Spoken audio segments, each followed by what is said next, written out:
नमस्कार रसिक हो. यामिनी पाठक या माझ्या मैत्रिणीचा मनरव हा काव्यसंग्रह आज प्रकाशित होतो आहे. यातल्या काही कविता आम्ही मैत्रिणी आज आपल्यासाठी वाचणार आहोत. या काव्यसंग्रहातल्या कविता म्हणजे तिने वेळोवेळी वेगवेगळ्या निमित्तानं लिहिलेल्या कविता तर आहेतच, पण काही कविता ह्या तिच्या मनाचा उत्स्फूर्त असा उद्गार आहेत. खरं तर एका मध्यमवयीन स्त्रीचा हा आत्मस्वर आहे. या कविता यातल्या काही कवितांचा गुच्छच आज आम्ही तुमच्यासमोर सादर करणार आहोत. यातली पहिली कविता यामिनी स्वतःच तुमच्यासाठी सादर करते आहे. ऐकूया. माझ्या मनातली कविता. कविता माझ्या अंतरंगातच असते आणि एका छोट्याशा निमित्ताने ती बाहेर पडते. कविता आणि माझ्यातला एक अदृश्य तरी गंधित बंध इथे मी शब्दबद्ध केला आहे. कविता माझ्यातलीच मी. वेदना अन प्रतिभेच्या मिलनातून, वेदना अन प्रतिभेच्या मिलनातून जीवलग सखी उत्स्फूर्त जन्म घेते. वेचून कळ्या शब्द शब्दांच्या उत्कट भावना पानावर उमटते. रवी करीतो क्षितिजावर उधळण, रवी करीतो क्षितिजावर उधळण. जशी सांजवेळी इंद्रधनुषी रंगांची, तशीच ती कल्पनेने उधळण करीते मनाच्या सुप्त अलवार जाणीवांची. बाहेर अन आत, बाहेर अन आत कल्लोळ दाटतो, तरी एकाकी बेटावरच मी असते. तेव्हाच सागराच्या खोल तळातून शिंपल्यातील मोत्या समती उपजते. कधी पहाटे, कधी चांदण्या रात्री, कधी ओलेती धुंद पावसाच्या दुपारी. कधी पहाटे, कधी चांदण्या रात्री, कधी ओलेती धुंद पावसाच्या दुपारी. कधी गुलाबी थंडीत शिशिराच्या, कधी रानोमाळ, कधी कड्या कपारी. कधी विरहात तुझ्या माझ्या, कधी विरहात तुझ्या माझ्या पापण्यांच्या कडा ती ओलावते. कधी मदभऱ्या पहाटेच्या शृंगारात लाजून तनमन व्यापून ती उरते. कधी उत्स्फूर्त, कधी अवखळ, कधी उत्स्फूर्त, कधी अवखळ. कधी मुक्त तर कधी बंदिनी. मग माझ्यातूनच उमटत जाते प्रेम माया तर कधी विराणी. भुलते मी तिच्या अनेक रूपा, भुलते मी तिच्या अनेक रूपा. चक्रव्यूह शब्दरचनांचे भेदत जाते. होऊन कविकल्पनांवर स्वार, मग मलाच मी अनोळखी होते, मग मलाच मी अनोळखी होते.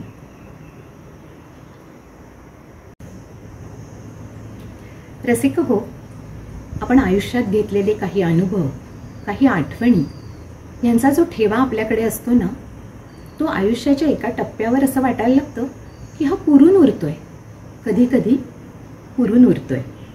याच भावाची ही कविता कधी कधी. उचंबळून येती सागराच्या लाटा, तसाच ऋतू तुझ्या आठवणींचा. कोरे क्षितिज अन हा एकटेपणा पुरून उरतो कधी कधी. उद्ध्वस्त झाले गाव ते प्रेमाचे, ओंजळ चांदण्याची रिक्त झाली.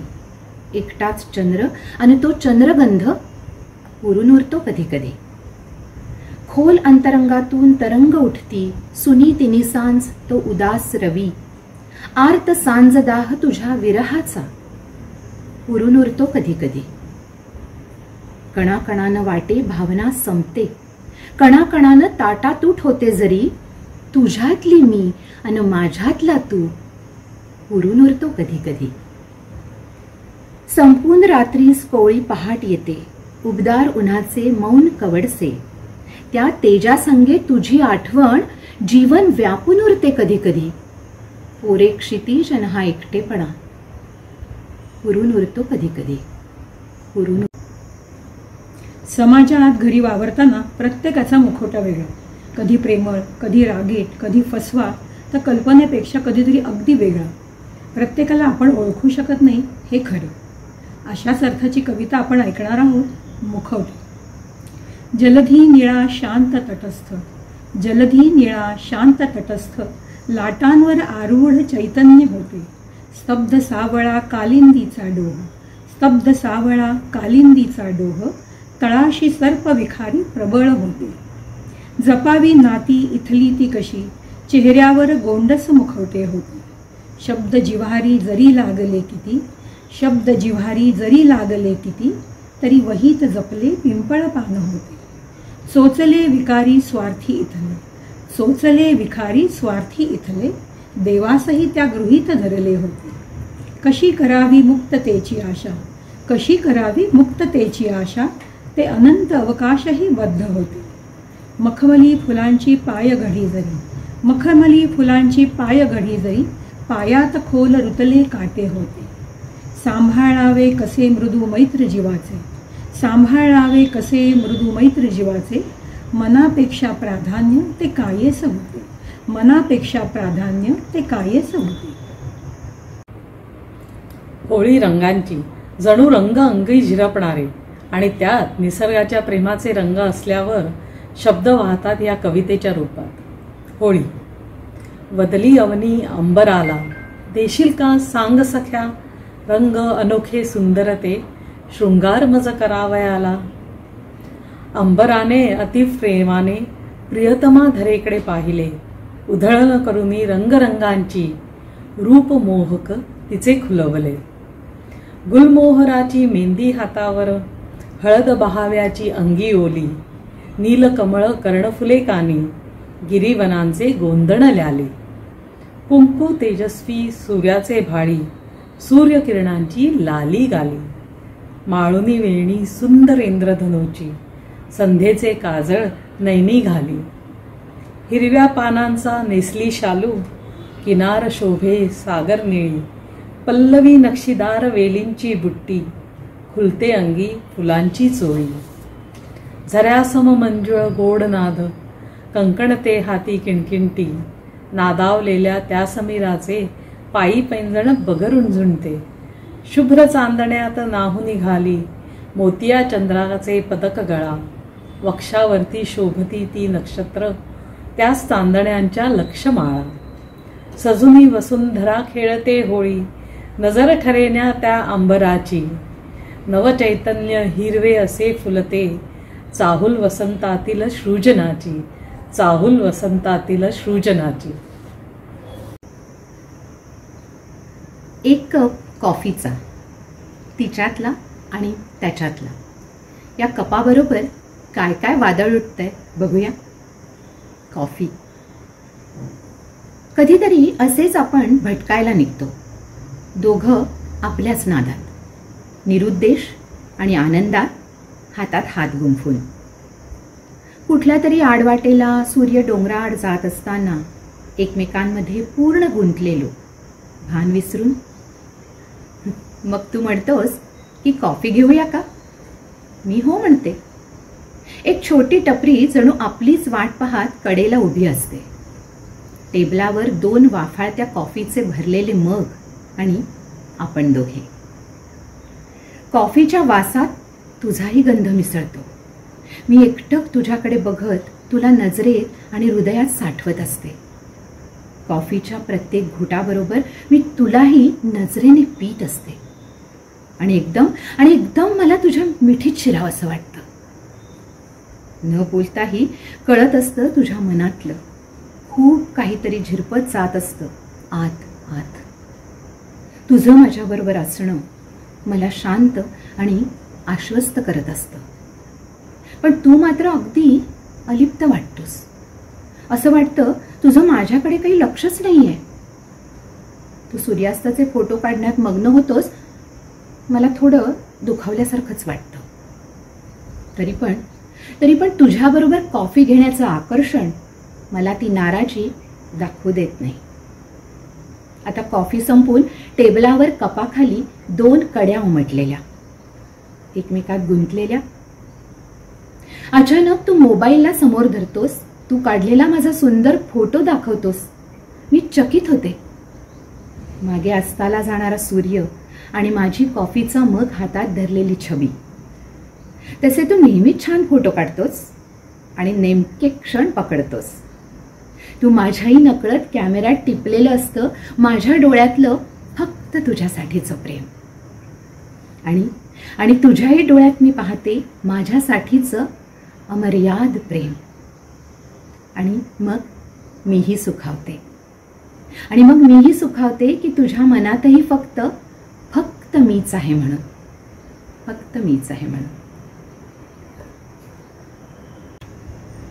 माहेर स्त्रीमनाचा हळवा कोपरा.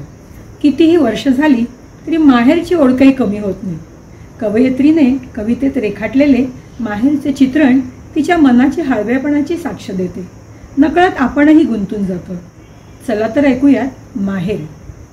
जणू अंगण आकाश रेखी नक्षत्र रांगोळी, दारी चांदण्या तोरण प्रभा फाकते आगळी, वेल जाईचा कमानी त्याचा आगळाचं बाज, घरा माहेराच्या माझ्या चढे सौंदर्याचा साज, फळ झाडे ती डोलती फुले सुगंधी हसती, दारी इवली पाखरे गाणी गात मिरविती, घर स्वच्छते सुंदर वर कौलारू छप्पर, जीव आनंदे विसावे तृप्ती होई मनभर, आली मुलगी माहेरा गाली आईच्या गहसू, कधी बाबाच्या डोळ्यात यती आनंदाचे आसू, माय अशी सुगरण तिला रांधायाची आवड, किती करू लेकीसाठी काढे आनंदे सवड, घरी आई बाबा भाऊ गोड वहिनीनी भाचरे, नको लागो कधी दृष्ट सुख नांदो ते हासरे, जीव तिथे ग गुंततो छबी कोरते मनात, देई निरोप वात्सल्ये आई उभी ती दारात.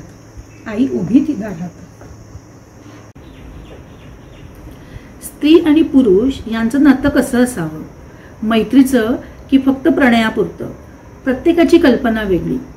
या नात्याबद्दल मला काय वाटतं ते मी या कवितेत सांगायचा प्रयत्न केला आहे. कवितेचं नाव आहे नातं. तू पुरुष अन मी प्रकृती, तू पुरुष अन मी प्रकृती, तू आकाश अन मी धरती, तुझ्याशिवाय मी अन माझ्याशिवाय तू अपूर्णच. ॲडम आणि ईव पासून सुरू झालेलं आपलं नातं लिंगाच्या आधारावर प्रजननासाठीचं, प्रेम आणि आसक्तीतून नवचैतन्य निर्माण करणारं. युगानुयुगे तू अन मी त्या चक्रातून फिरतोय. कधीतरी असं होईल का तुझ्यातला पुरुष मला देशील अन घेशील का माझ्यातली प्रकृती तुला? अनुभव दे मला तुझ्यातला बेफिकीरपणा, दिलदारपणा, आसक्ती, आक्रमकता आणि बरंच काही. तूही शिक माझ्याकडून कणखरपणा, हळवेपणा, भरभरून प्रेम करण्याची समर्पणाची भाषा आणि बरंच काही. कधीतरी असं होईल का आपण हा प्रकृती आणि पुरुष भेदच मिटून टाकू, धरतीला आकाशात रंगवून टाकू आणि आपण दोघेही येऊ समान पातळीवर. आपल्यातल्या भेदाची रेषा पुसून टाकू. प्रेम, माया, स्नेह, त्याग असेल तिथे, पण फक्त आसक्तीच नको. आणि मग सगळे भेद आणि भाव एकत्र करून आपल्यात बहरेल का एक निखळ मैत्रीचं नातं? परंपरा, रूढी आणि सगळ्या चौकटी मोडत जन्मेल का आपल्यात असं एक अनोखं मैत्रीचं नातं, जे मैत्रीपेक्षा थोडं जास्त पण प्रणय शृंगारापेक्षा थोडं कमी अशी एक धूसर रेषा स्पष्ट करणारं? रुजेल का आपल्यात असं एक अनोखं मैत्रीचं नातं? आपल्या आयुष्यात, प्रत्येकाच्याच आयुष्यात वाट बघणं हे कधी ना कधीतरी आपण अनुभवलेलंच असतं. ही जी प्रतीक्षा आहे त्या प्रतीक्षेवरचीच, त्यातल्या भावनांवरची ही कविता. वाट बघणं, प्रतीक्षा. समुद्रासारखं उत्स्फूर्त चंचल असूनही आजकाल तुझं धीर गंभीर राहणं. बोचतरी मनाला कुठेतरी. कुठे गेलं तुझं ते वादळावरचं आदिम प्रेम आणि तुफान घेऊन बिलगणं? वाटतं एक आभासी लाटेत जणू सारं काही वाहून गेलं. तरीही मी शोधते तिथेच तुला, त्या वाळूदार किनाऱ्यावर. तू दुखावशील म्हणून हळूच पदन्यास करते, तुला बिलगते, पण माझ्या पैंजणांचा छमरव तुला आताशा मोहिनी घालत नाही जणू. वाटतं कधीच मुक्त होऊ नये तुझ्या मायेच्या जंजाळातून. तू स्वतंत्र करतोस मला, पण मी शृंखलाबद्ध असते तुझ्या असीम प्रेमात, पण तू माझं सारं अस्तित्व माझ्या आभाळासकट नाकारतोस आणि दूर करतोस तुझ्यापासून. आणि मी गालावरचे कढत अश्रू तुझ्या धीर गंभीर थंड पाण्यात मिसळून थांबते तिथेच, तुझ्या वादळी झंझावाताची प्रतीक्षा करत. प्रतीक्षा. या कवितेत कवयित्रीने दुष्काळामुळे होणारी शेतकऱ्यांची व्यथा अचूकपणे मांडली आहे. कवितेचं नाव आहे दुष्काळ. वाटा या व्याकुळतेच्या डोक्यावर तो गभारा, पाण्यासाठी वणवण फिरे जीव गरागरा, फिरे जीव गरागरा. काळी कभिन्न माती श्वास कोरडे टाकते, ऊन रणरण तापे मग धरणी आक्रंदते, मग धरणी आक्रंदते. दिली पावसाने ओढ पडे दुष्काळ तो घोर, जिथे नाही जाई नजर ती शुष्क कोरडे डोंगर, शुष्क कोरडे डोंगर. अश्रू वृक्षांचे सुकले, पक्षी ते केवलवाणे, वेळे हताश दिवस किती विस्कटली मने, किती विस्कटली मने. वाट पाहता पाहता फाटे काळीच भुईचे, कधी पडतील मुखी थेंब थेंब अमृताचे, थेंब थेंब अमृताचे. प्रत्येकालाच वाटते गोष्टी सांगाव्यात, स्टेटस हे त्याचेच व्यक्तरूप. पण स्टेटस पाहणारा वेगळेच अंदाज बांधतो. त्या गमती जमतींची ही कविता. स्टेटस. कोण कुठले ठेवते ते स्टेटस, उत्सुकता अशी मममनी दाटते. विनाकारणच मी मग क्षणोक्षणी मोबाईल हाती घेऊन चालते. काय चालले मनात गड्यांच्या, जाणण्याचा छंद मग आगळा. वेड्या वाकुड्या फोटोतून शोधते आनंदी चतुर उदास बावळा. कोण आध्यात्मिक कोण धार्मिक, कोणाच्या घरी कार्यक्रम कोणते. कोण सहलीसाठी सदा भटकती, विचारू नका फोटोंचे पेव फुटते. चारोळ्या कविता अनशायरी, सणासुदीला सुटे धार्मिक वारे. जयंत्या चतुर्थी भोगी दसरा, जनशहाणे करूनी सोडती सारे. कोण जिंकले कोण प्रसवले, पुरस्कार मिळे कोणास कुठला. यश पाहुनी त्या साऱ्या गड्यांचे, हुंदका एक मनी दाटला. वाढदिवस साठी 75, मेकअप नथ साडी नऊवारी, लग्न मुंज मेहंदी संगीत फोटो, साच्यातले सारखे दिसती सारी. श्रद्धांजलीची सुनामी कोणी जाता, गुंफती गुण अनामिक कवितेमध्ये. इतुकीच मानवता दावतो आपण, मन गोंधळून जाते कधी कधी. घर अन कार खरेदी एखाद्याची, छोट्यांची अगम्य बोबड गाणी. कोणी करावके संगे बेसूर गाती, अन नाचती तिरके पुष्पावाणी.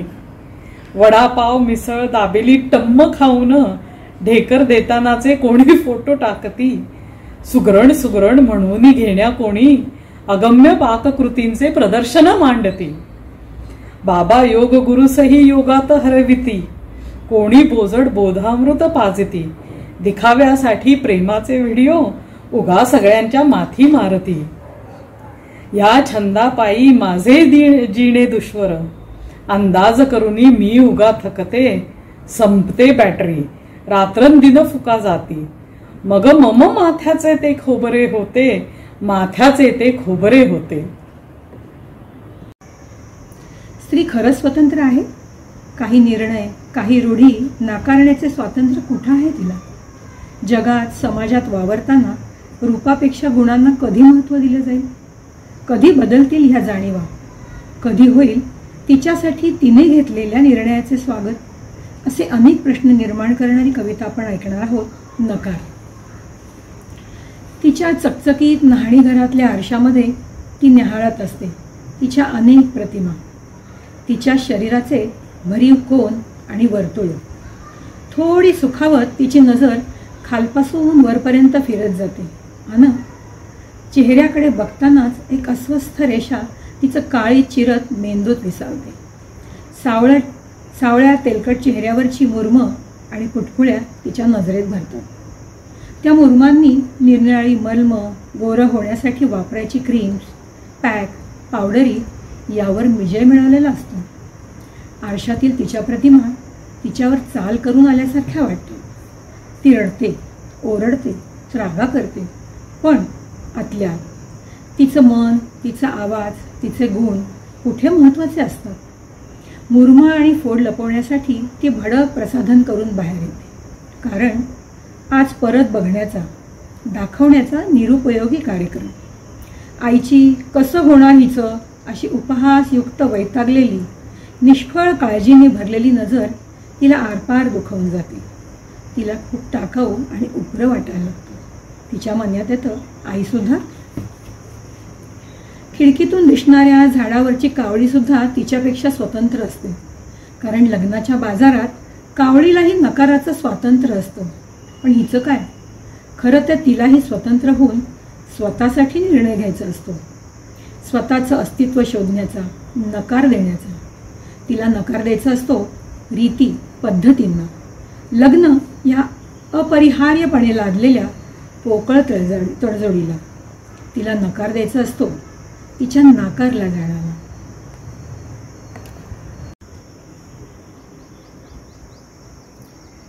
आयुष्याच्या एका टप्प्यावर नात्यात दुरावा आलेला असताना कवयित्रीला वाटतंय की थोडं थांबून आता बोलूया. काही मागचं साचलेलं, काही आत्ताचंही. तीच कविता आता ऐकूया. साचलेले काही आणि आत्ताचे थोडे. आता सुरुवात करू परत नव्याने, हरवलेली वाट शोधू नव्या दमाने. येऊ दे मनातून चुकार शब्द थोडे. आपण बोलू आता साचलेले काही आणि आत्ताचे थोडे. सरला जरी असेल रम्य पावसाळा, तरी मृदगंध येतो दुरून तो सावळा. नव्याने गुंतील हे दोन जीव वेडे. आपण बोलू आता साचलेले काही आणि आत्ताचे थोडे. सोशीला हृदयी किती विरह व्यथा, आठवती भेटी आणि कोवळ्या शब्दा.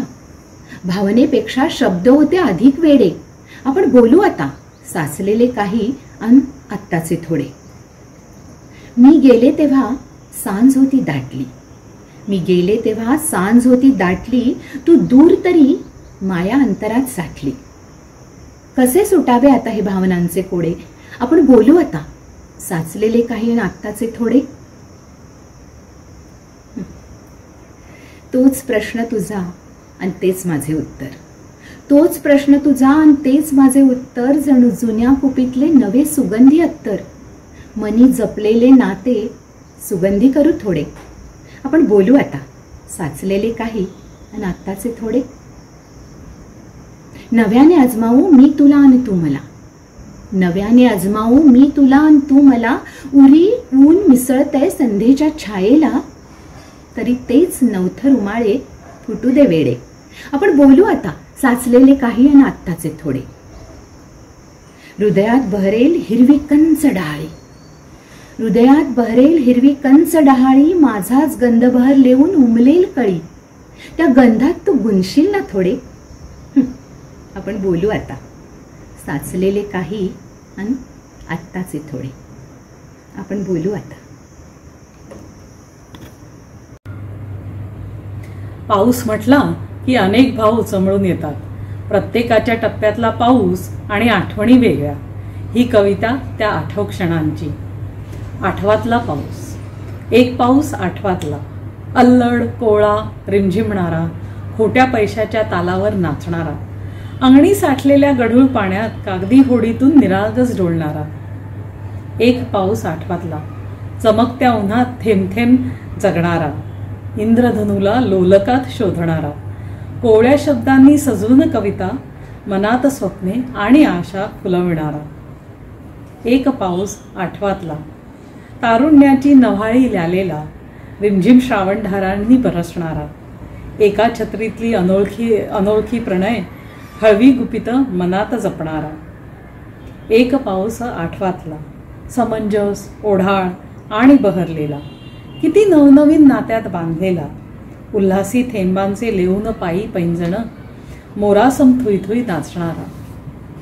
एक पाऊस आठवातला. प्रौढ अनऋतुचक्राला सरावलेला. जबाबदारीच्या ओझ्याने वाकलेला.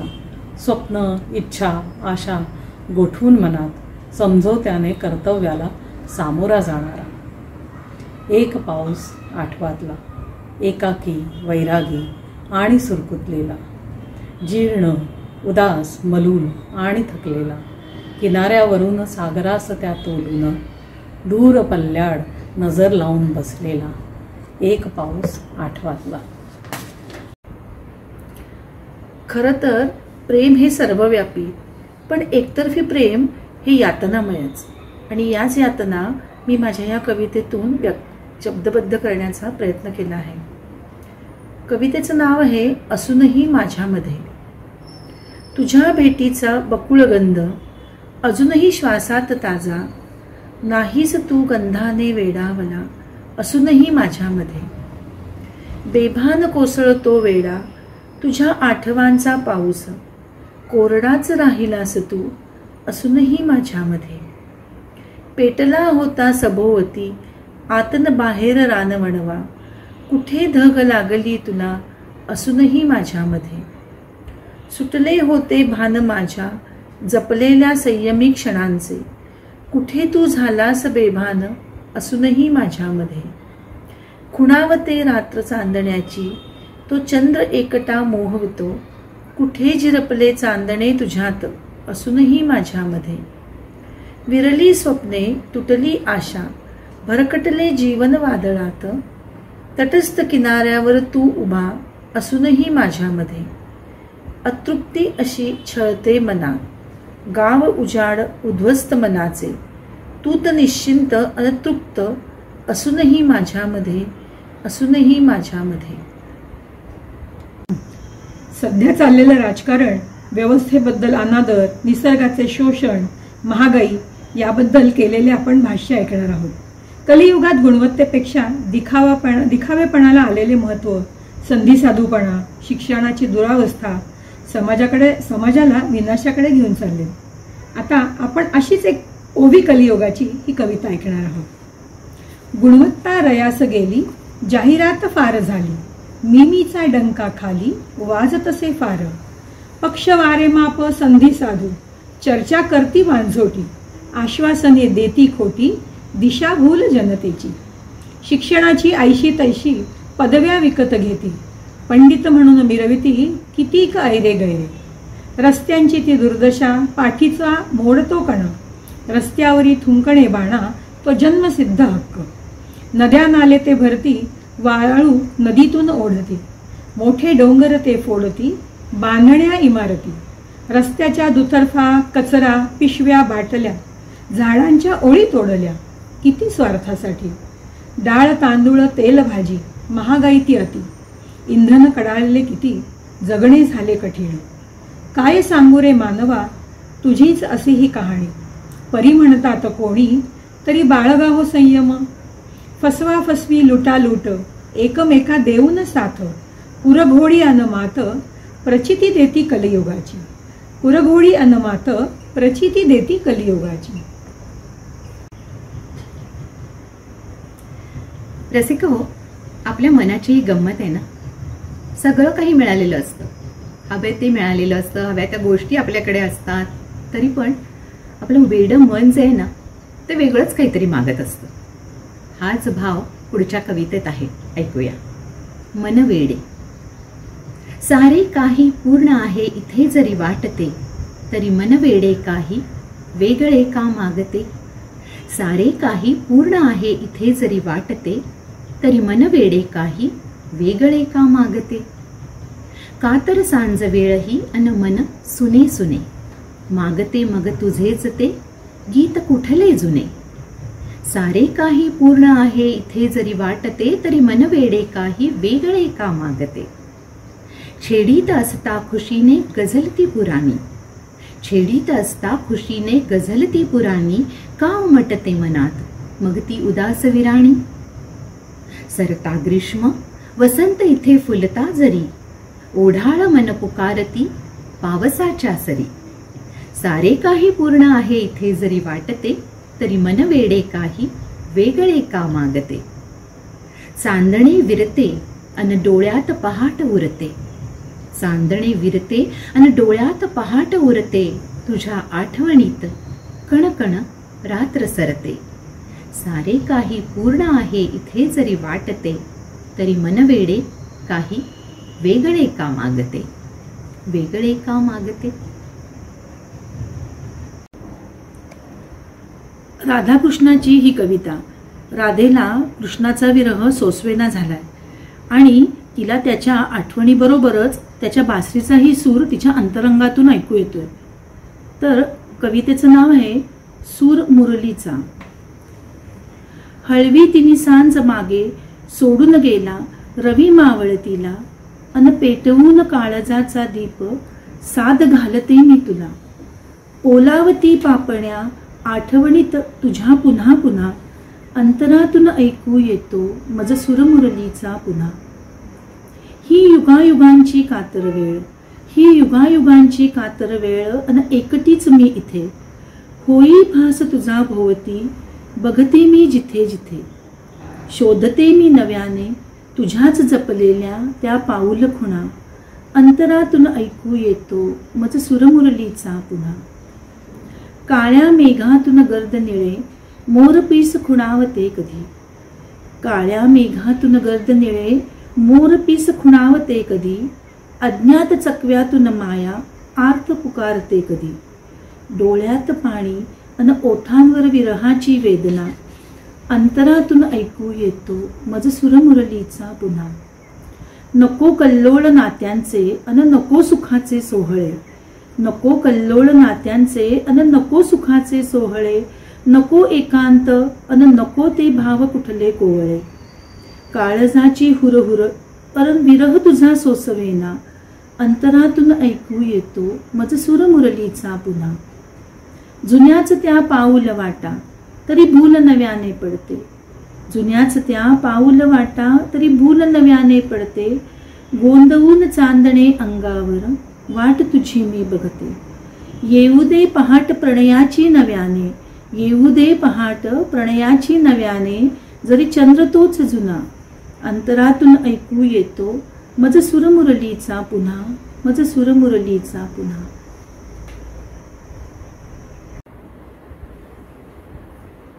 रसिक हो, आता आपण ऐकणार आहोत एक अभंग. या अभंगात कृष्ण आणि विठ्ठल यांचे तुलनात्मक वर्णन केले आहे. खरं तर विठुराया कृष्णाचेच प्रतिरूप, पण विठू पंढरीत तर कृष्ण वृंदावनात.